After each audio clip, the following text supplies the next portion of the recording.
Mayong buntag mga kalumon. So kadlawon ni siya karon, exactly alas 2 sa kadlawon nagprepare ta.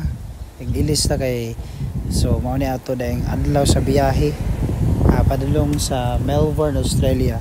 So nag-ilis ko and then prepare na pud sa mga gamit padulong sa Davao International Airport.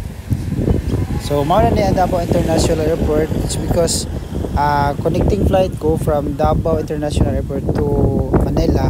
So sakay tag Cebu Pacific and then connecting flight to Manila to Melbourne. So this is Manila already.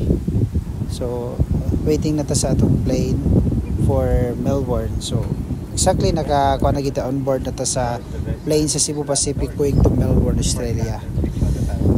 So mao na ni ang during sa flight padulong sa Melbourne.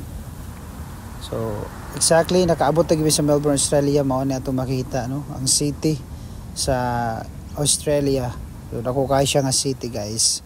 So it's already landed at the Melbourne International Airport. So paggawas na ta sa airplane ay adto na ta sa immigration. Proceed to immigration and then hi mga kalumon, naabot na ang mandaya dire sa Melbourne.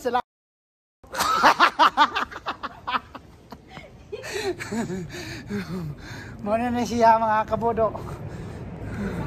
Pero taran alam ya diri oy, lahi diri og kuan ba bugnawa diri oy. So human ko gisundo sa akong isuon ug sa iyang bana. So pauli na mi sa ilahang puloy-anan sa ilang residence. So mao ni among giagian nindot kay ilahang mga kuan diri karsada kay luag kaayo and then high tech kaayo ang ilang mga speeding. No, how selfies with us now.